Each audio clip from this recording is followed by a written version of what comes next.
Perfecto, ya se está grabando, entonces ya podemos comenzar. Entonces, dentro de las teorías y modelos criminológicos, el primero que vamos a desarrollar es la escuela clásica del derecho penal. ¿Cómo hago para correr esto? Listo. Y la pregunta que sirve, digamos que da comienzo a esta clase es, ¿por qué analizar la escuela clásica del derecho penal? Si estamos en una clase de criminología. Pues la respuesta que primero puedo dar es que la escuela clásica representa un punto de partida del pensamiento criminológico moderno. Y eso por dos razones. La primera marcó una ruptura con las explicaciones premodernas del crimen. Antes de la escuela clásica, generalmente se hacía una asimilación de el pecado con el delito. Además de esto, estaban las explicaciones del crimen basadas en creencias religiosas o supersticiones. Un ejemplo, pues, de esto, no sé si ustedes conocieron los juicios de Salem, en los cuales se consideraba que la mujer, por el hecho de tener cierto tipo de conocimientos en medicina, se le atribuían ciertos poderes místicos que los asimilaban con la brujería. Y la brujería era un pecado porque iba en contra de las normas de Dios. Y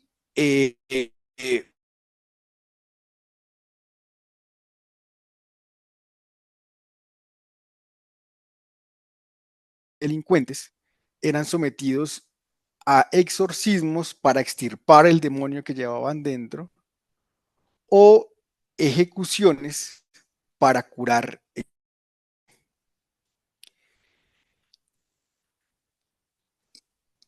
Y,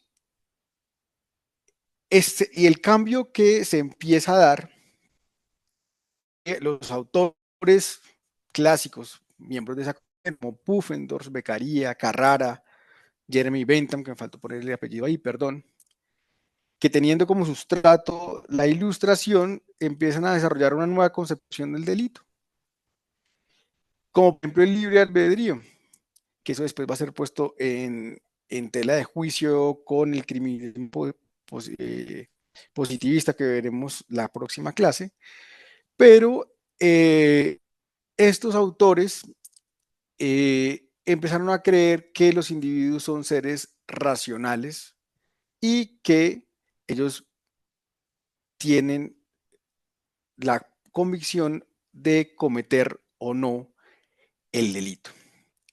Y aunado a esto, dicen, mire, el motivo por el cual que se pueden cometer estos delitos son delitos de oportunidad. Y dicen, mire, las personas benefician las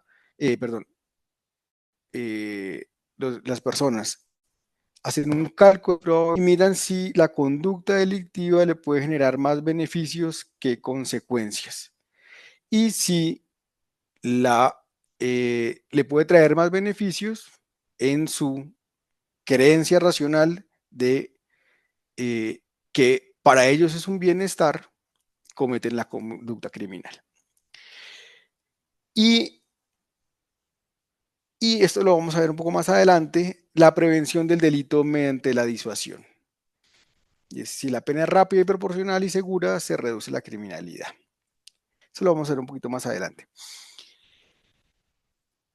Y la segunda razón por la cual toca estudiar la escuela clásica es que estableció límites al poder punitivo. Entonces, antes de la escuela clásica, la justicia era impartida por instituciones político-religiosas, entiéndase, por ejemplo, el rey, en el cual en esta persona convergían dos tipos de poder, el poder político como jefe de Estado y el poder religioso como descendiente de los dioses o haber sido escogido por Dios.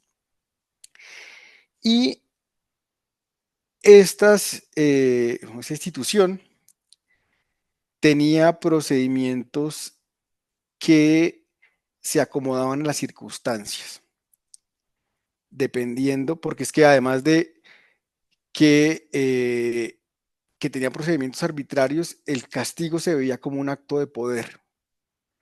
Y la lógica que iba detrás de ese acto de poder era poder influir dentro de la población. Por lo tanto, dependiendo de las necesidades, eran arbitrarios, flexibles, expeditos y basados en evidencias no científicas, teniendo en cuenta pues lo que habíamos mencionado anteriormente, que se creía que el sustrato del delito eran las creencias y supersticiones religiosas. Entonces, esto es muy curioso porque hay dos pruebas sobrenaturales que se utilizaban sobre todo en este tipo de juicios que nunca traían una consecuencia favorable para la persona que era enjuiciada. Entonces, la primera de estas era la prueba del agua. Entonces, en que si la persona flotaba, es una persona que era sometida a una acusación por parte de la población y haciendo la judicialización por parte del rey. Entonces, cogían a esta persona y la tiraban a un río. Si la persona flotaba, era culpable. Y si se hundía, era inocente. Pero la consecuencia de esto era que moría. Y si flotaba porque era culpable, terminaban también lapidándola. Había otra de estas pruebas que era la prueba de sangre. Cogían a una persona, la ponían en el patíbulo y generalmente le cortaban una extremidad, sea un brazo, una mano, un pie. Y si la persona sangraba, era culpable y por tanto terminaría siendo asesinada. Y si no sangraba, pues era inocente. Pues, sin embargo, la posibilidad de que no sangrara era casi nula. Y la escuela clásica tiene como parte de un propósito, habiendo surgido en la Ilustración, limitar el poder y establece unos principios esenciales del derecho penal, que es el gran aporte político-criminal ilustrado y que perduran hasta nuestros tiempos.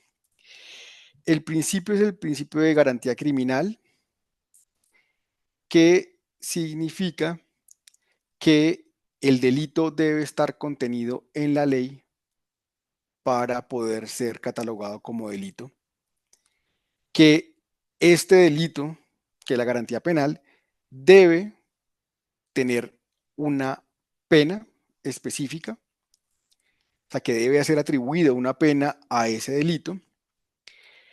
La garantía jurisdiccional es que ya no es esa institución político-religiosa la que debe llevar a cabo el enjuiciamiento de las personas, sino que se debe dar a través de la división de poderes y una rama específica, la rama jurisdiccional y la garantía de ejecución que dice cómo se debe cumplir la pena.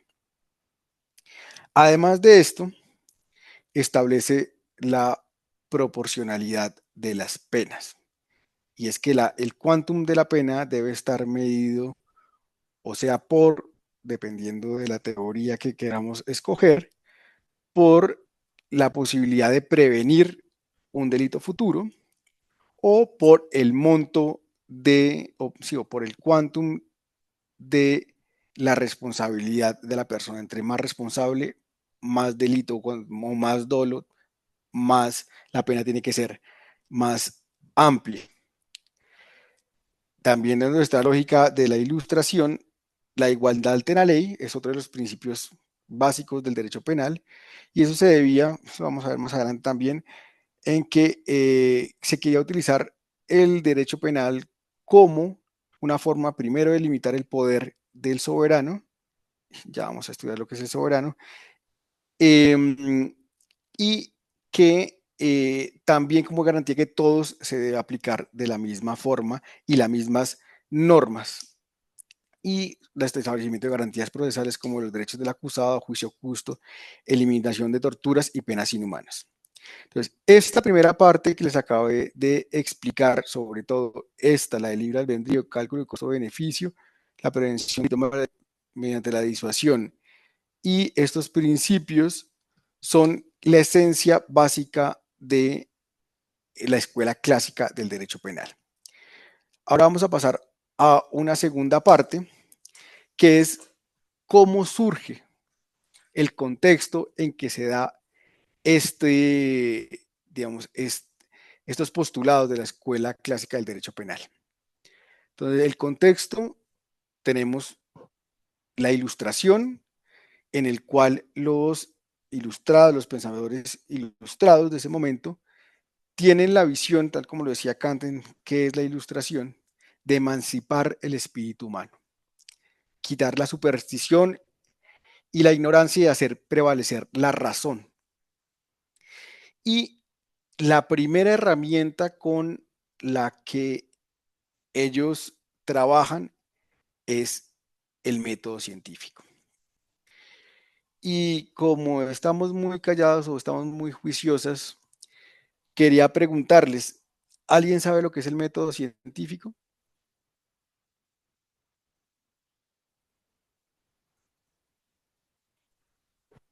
Es Una estrategia. observación Sí, Dana. que se usa a Dana, través de unos pasos de la observación, hipótesis, análisis. perfecto. Pero ¿qué implica el método científico? O sea, ¿qué es? Es un método para Es una encontrar, estrategia, sí, Aníbal. es una estrategia utilizada para resolver un problema en cualquier escenario. En el caso de nosotros, en el caso mío, particular de ciencia de la salud, pero puede ser aplicable y es transversal a cualquier escenario. Arranca inicialmente, pues, formulándose una pregunta amplia de discusión y procede posteriormente en el flujograma eh, a mirar a ver si alguien ha resuelto esa pregunta en algún momento, ya sea de forma contemporánea o previamente, y puede hacer en ese par de cajones feedback hasta cuando uno refine la pregunta o ajuste la pregunta de investigación y procede a construir una hipótesis que le va a permitir a uno proceder a un experimento y al final, obviamente, documentar la información y comunicar resultados que puedan ser aplicables a la sociedad en el escenario donde se quiera resolver ese problema de investigación. Aníbal, usted trata un montón de cosas dentro de su respuesta, pero vamos paso por paso. Entonces, primero el método científico, y es un método, digamos, como lo ve la ilustración, es el método que permite acercarse a la verdad mediante dos, y digamos, y la ilustración fue la que lo consolidó. Eh, y, ay, ¿por qué no me funciona esto? Y lo utiliza mediante dos tipos de métodos, el método inductivo y el método deductivo. Dentro de la respuesta de Aníbal nos habló del método, si no estoy mal, deductivo, en el cual hay un principio general y, bueno, es que podemos hablar de los dos, en que hay un principio general y mediante la observación, la lógica, se puede llegar a una hipótesis que verifique o no el principio general, que ese es el de René Descartes.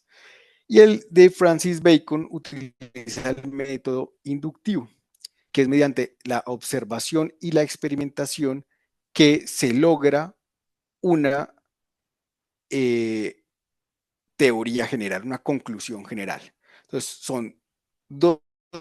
Yo sé que ustedes tendrán una clase en el siguiente semestre o en el siguiente módulo en el cual van a ver los métodos los métodos que se utilizan en la criminología, pero se lo reduzco más o menos al método inductivo y al método inductivo. Lo importante del método inductivo es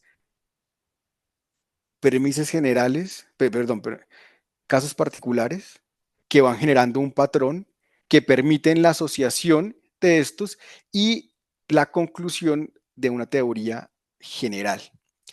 El método deductivo, por el contrario, y esto va a ser muy importante cuando lleguemos a la criminología crítica, y es bueno, la que muy importante, ahorita se los explico por qué. Y el método deductivo parte de consensos generales de una premisa válida al cual se contrarresta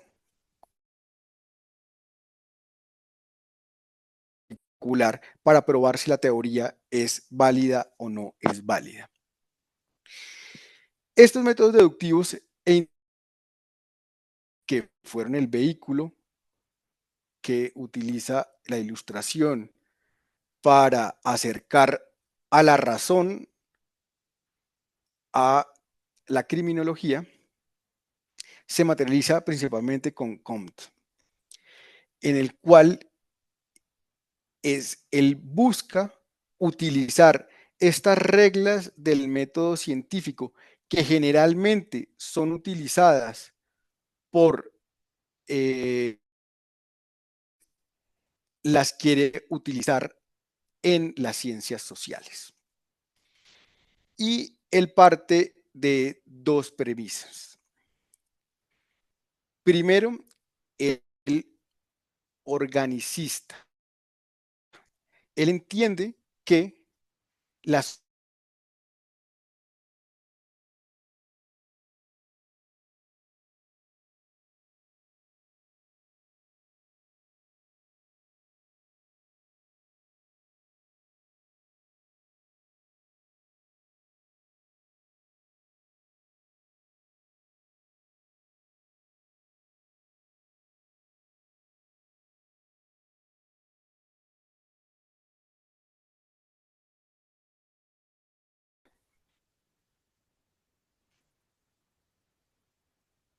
Listo, Doc. La pregunta que tenía la compañera la resolvemos ahorita al finalizar la clase para que su merced pueda continuar. Entonces tiene nuevamente el uso de la palabra. Muchísimas gracias. ¿Ya ven la presentación? Sí, señor. Sí, Sí, profe. sí, señor. Perfecto. Como les decía, entonces, la escuela clásica del derecho penal está enmarcado, su sustrato es la ilustración como el primero de los vehículos que utiliza la ilustración para acercarse al problema del delito, es el método científico, que ya vimos, hay dos tipos de métodos científicos, el inductivo y el deductivo. Entonces tenemos a Descartes por el deductivo, eh, tenemos a Bacon con el inductivo, ¿dónde está? Y Comte, el traslado del método de las ciencias naturales, o sea, el método científico, a las ciencias sociales. Después de eso, como para ponerse en contexto, vimos la utilización del método científico en la criminología y traemos el ejemplo de Lombroso. Y ahí estábamos hablando de Lombroso, la conclusión que las personas que tenían determinado, que tenían en la faceta occipital, tenían una cosita, como un multico ahí, esas personas tendían a ser delincuentes. Esta teoría fue refutada posteriormente, pero sentó las bases para estudiar los factores biológicos del crimen utilizando el método científico. Entonces, ahora sí, sigamos. Entonces, dentro de la ilustración, otro de los hitos importantes para la criminología es el contrato social. Entonces, los iluministas, una de las principales preocupaciones de los iluministas fue la cosa pública. ¿Cómo se va a entender el poder y repartir el poder? porque venían de un uso absoluto, el Estado absoluto, del poder, en el cual estaba todo concentrado en una sola persona, que era el rey, que concedía privilegios a unas personas, tenían ciertos tratos preferentes frente a otras que no lo tenían. Entonces, la Ilustración y la Revolución Francesa, que da comienzo al periodo de la Ilustración, entonces lo primero que piensan es, mire, tenemos que combatir tenemos que combatir el statu quo. Tenemos que dejar que esta situación no se vuelva a presentar y empiezan a preguntarse por la cosa pública, el ejercicio del poder público. Y acá viene el primero de los conceptos importantes y es el de soberanía. Antes, las personas que hacían parte de un ente territorial o un estado, aunque en ese momento no se había consolidado la palabra estado, era que esas personas se entendían como súbditos del rey. La soberanía residía en el rey, él era el que utilizaba el poder y las personas que estaban dentro de ese espacio territorial estaban obligados a cumplir con las normas que esta persona imponía. Pero con la Ilustración se da un cambio. Y este cambio está marcado porque dice la soberanía ya no está concentrada en una persona, sino la soberanía eh, recae en el pueblo, en todas las personas que habitan este espacio territorial. Eso marca un hito que las personas dejan de ser súbditos y empiezan a ser ciudadanos.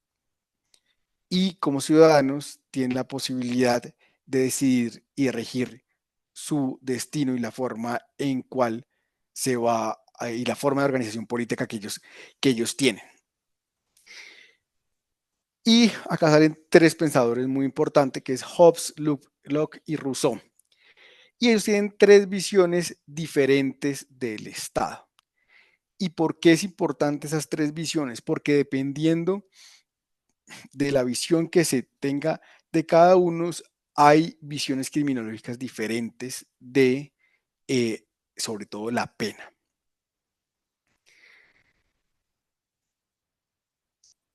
Hobbes legitima un poder absoluto, que eso es muy importante. En el Leviatán, esa obra clásica que todos conocemos, dice, mire, las personas ceden sus derechos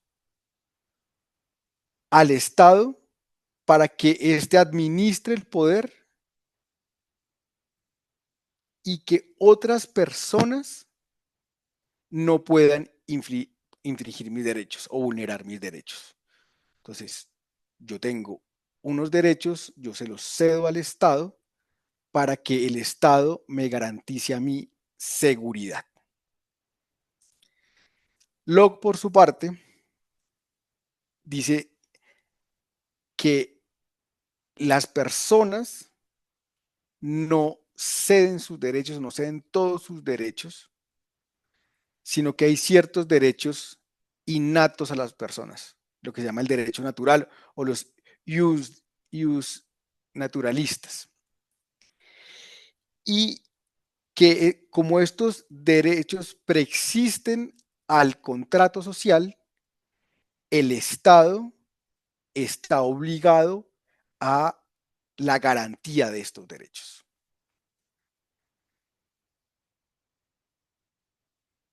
Y entonces el Estado se legitima con el objetivo que se garantice los derechos de las personas que hacen parte del Estado. Y Rousseau coincide con Locke, pero además incluye lo siguiente, dice que además de los derechos que deben ser garantizados, se establecen deberes y obligaciones. Y esto, el Estado esté concebida para la protección de los derechos y la defensa del conglomerado social. Que esto nos llevará a una de las teorías criminológicas, que es la de la defensa social, que ya la vamos a ver. Además, este periodo de la Ilustración, como ya venía diciendo, busca ponerle límites al poder del Estado y empieza la carrera de la codificación, que con esto se buscaba establecer los límites del poder.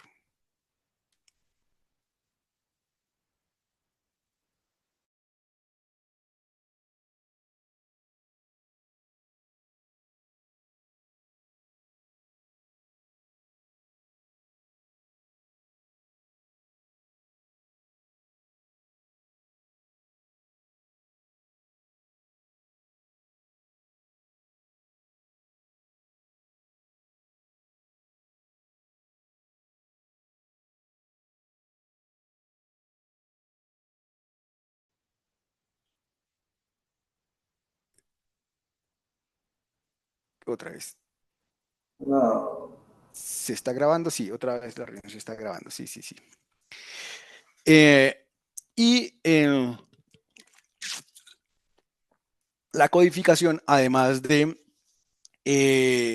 ser el límite de la arbitrariedad del poder, también permitía que hubiera una igualdad ante la ley, porque en la ley todas las personas tenían la misma calidad y por tanto las personas no se reflejaban los privilegios, no se podía en la ley reflejar los privilegios que tenían, por ejemplo, en el antiguo régimen, sino que todos los ciudadanos debían estar sometidos bajo a un mismo ordenamiento jurídico.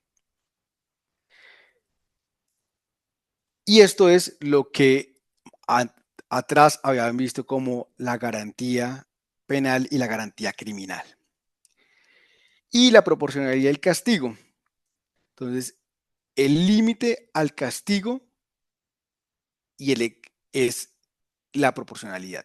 Y dependiendo de si nosotros entendíamos que la pena es una condición absoluta, que la persona tiene que ser castigada únicamente porque infringió la norma, la responsabilidad de la persona marcaba cuál era el quantum de la pena. O si uno era utilitarista, entendía que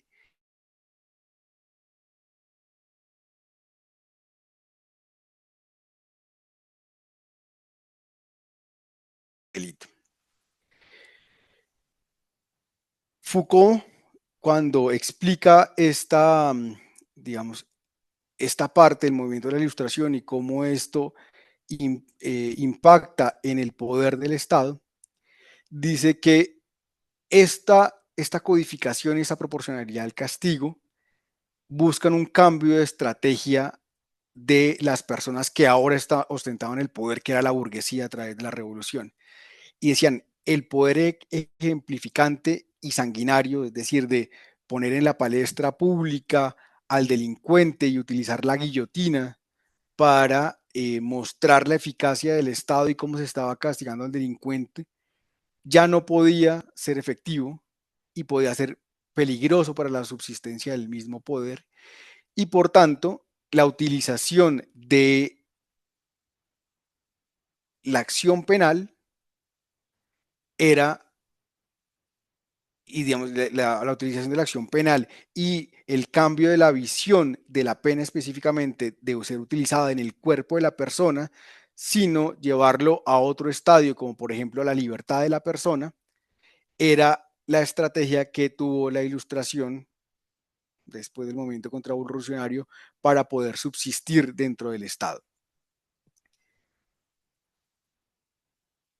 Entonces, como había mencionado, el delito por parte de los ilustrados buscaban, el delito de los ilustrados se veía como una forma de atentar contra la sociedad y por tanto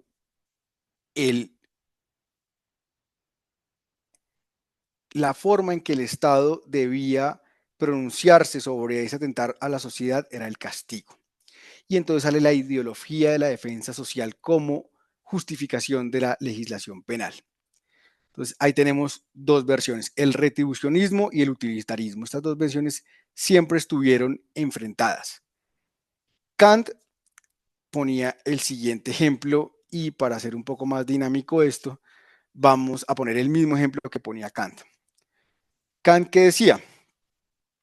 El ejemplo que pone Kant es el siguiente. Entonces, hay una sociedad, esa sociedad vive en una isla y determinado día encuentran a una persona delinquiendo. Le hacen un juicio y deciden que esa persona es culpable. Sin embargo, el día del juicio que le están poniendo la pena, la isla que tenía un volcán empieza a hacer erupción. Y lo más probable es que la isla desaparezca. Y la pregunta que decía Kant era, ¿es necesario? O sea, ¿la persona tiene que cumplir la pena que se le impuso por el pueblo? ¿O debido a que iba a desaparecer esa sociedad y la isla por la erupción del volcán, no era necesaria la pena? Yo los escucho. ¿Ustedes qué piensan de ese caso? Porque tiene dos respuestas diferentes dependiendo si lo miramos del retribucionismo o del utilitarismo.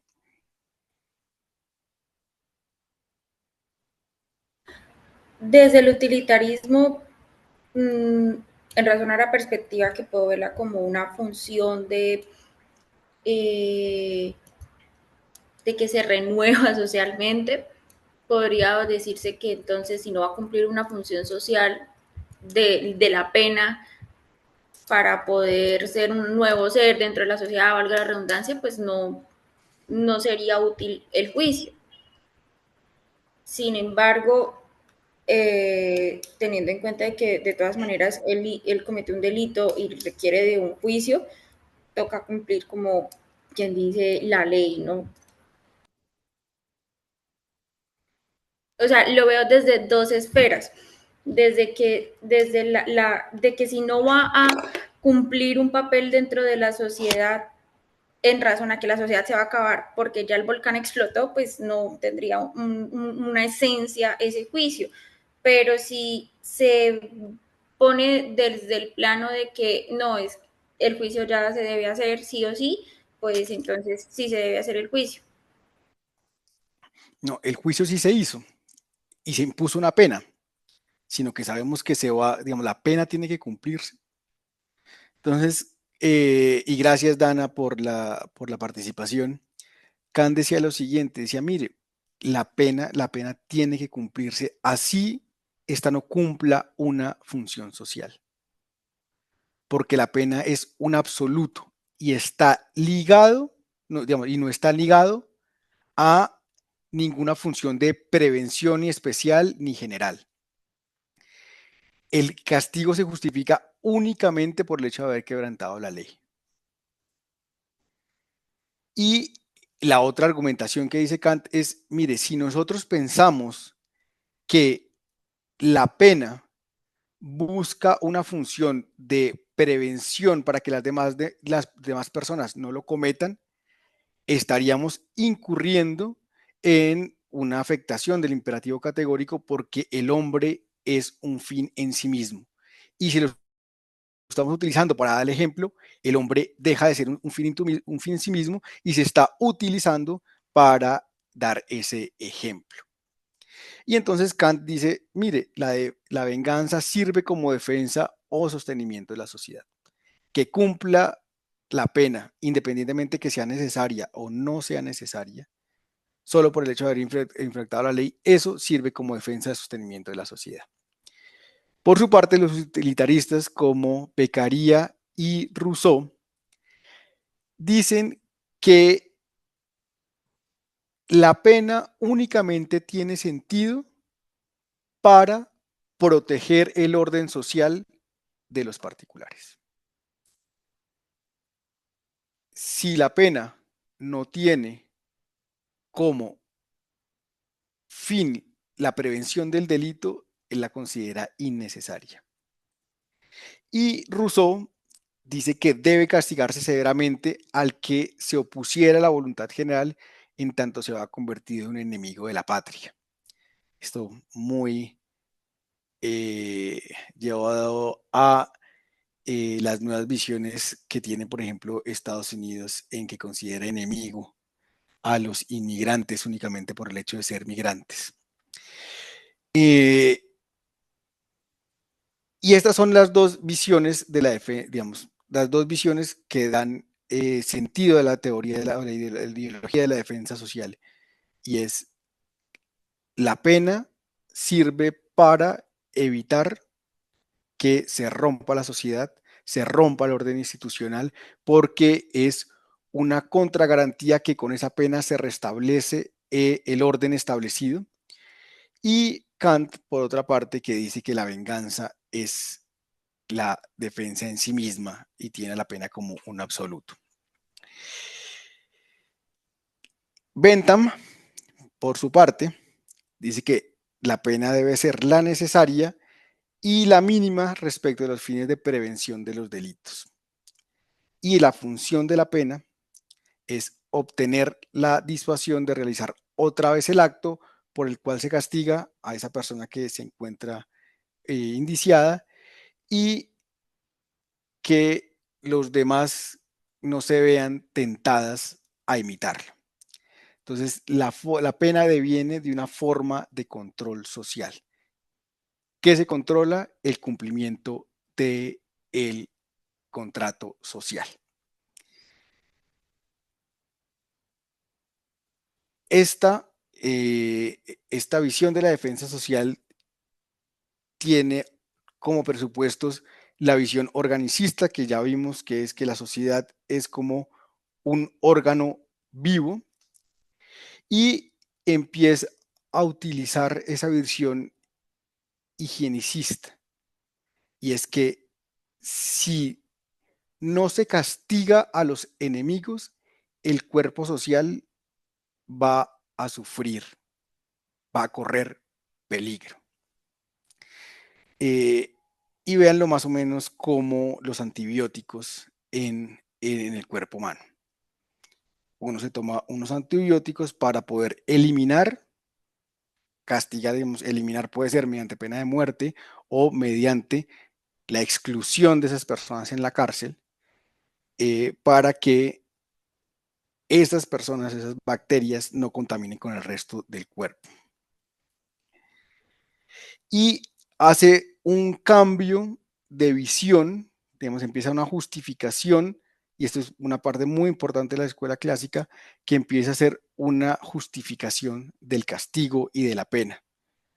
Y empiezan a verlo como un acto de defensa de la comunidad, no como un acto de poder del soberano y el rey.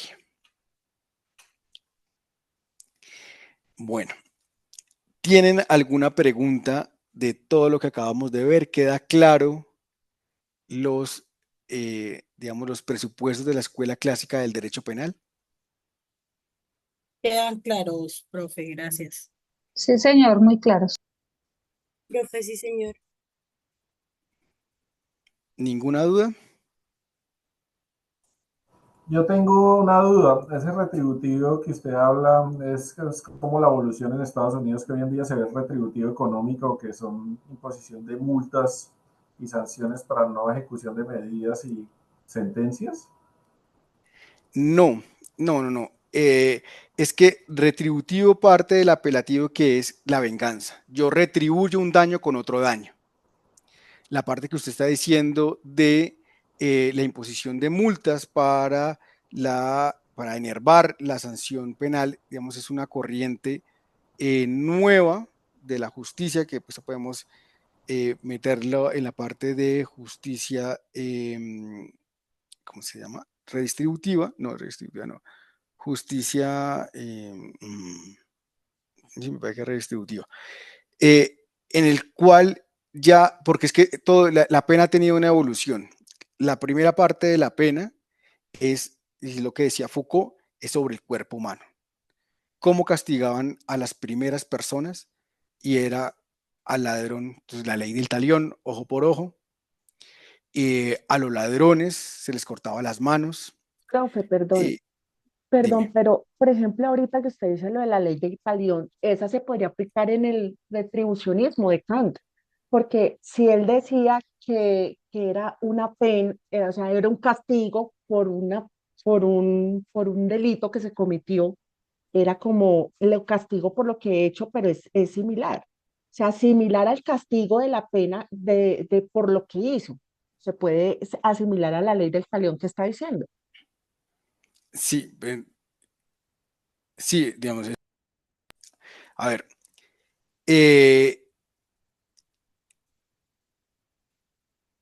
sí, pero es que lo que estamos hablando acá es, bueno, entonces tenemos la pena,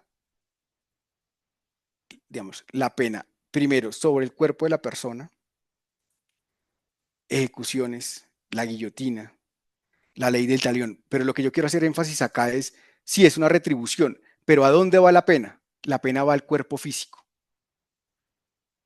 La segunda parte de la evolución dice, mire, vamos a utilizar una medida un poco más humanista, y esa es la justificación que se da, y es, ya no vamos a aplicar la fuerza contra el cuerpo del individuo. ¿Qué vamos a hacerlo? Vamos a aislarlo, vamos a excluirlo de la sociedad.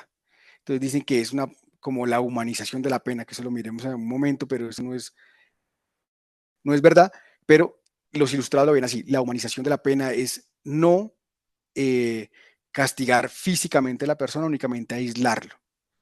Y una tercera visión, que es la que nos está poniendo el compañero acá, y es que ya no es el cuerpo, ya no es la libertad de la persona, estamos yendo a una tercera vía, que es tratar de que no se imponga un castigo por la persona, sino que el castigo sea patrimonial, que retribuya el daño causado. Y esta es una discusión muy profunda y, por ejemplo, hay muchos abolicionistas no extremos, pero sí abolicionistas que buscan que la justicia penal y el castigo hacia la persona no sea, ya no sea impuesto, sino que sea abolido, valga la redundancia, sino que se han implementado otro tipo de sanciones para resarcir el daño causado por el delito, como puede ser la pecuniaria. Y entonces esto me lleva a una famosa entrevista que le hacen al doctor Néstor Osuna, en el cual él dice, mire, la pena funciona, y dice, no, la pena no funciona. Sería mejor que la persona que le robó el celular a otra le devuelva el celular y además le pague unas mensualidades, pagándole los minutos por un tiempo en forma de retribuir el daño causado. Entonces, esta es la evolución que ha tenido digamos, la justicia penal. En este momento estamos la cárcel, y hay posiciones, los abolicionistas, que buscan que la justicia penal y el castigo hacia la persona sea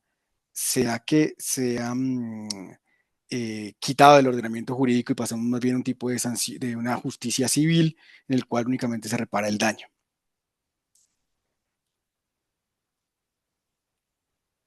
¿Alguna otra pregunta? Sí, profe, yo tengo una pequeña. Digamos que en contra de los argumentos de Kant, uno podría pensar, y entiendo cuando él dice que la pena es el sustento del Estado, pero de alguna manera el hecho de sí o sí ejecutar la pena vuelve al hombre como un medio para la pena. Es decir, como que de ahí de alguna manera falla el imperativo categórico, ¿no?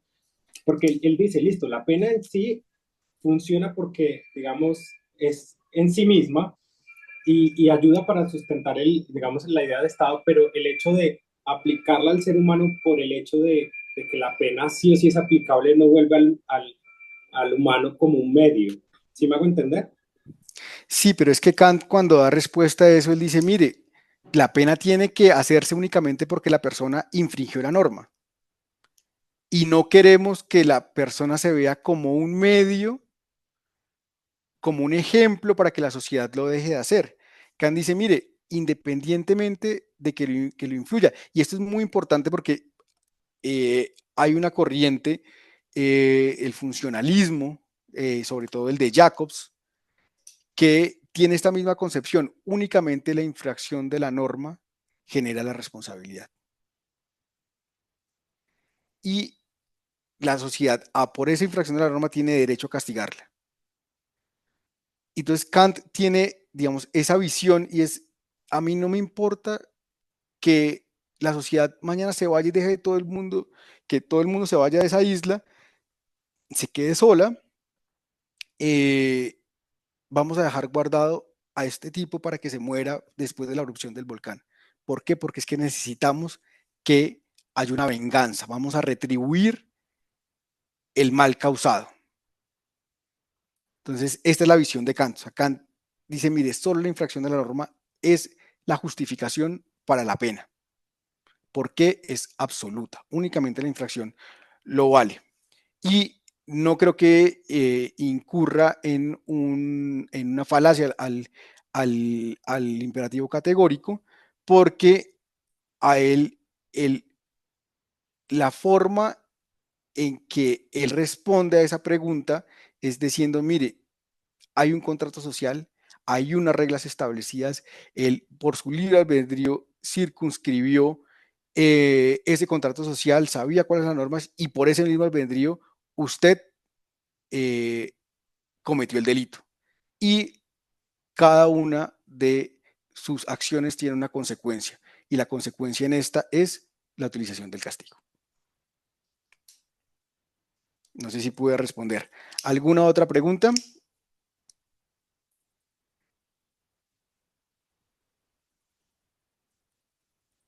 No.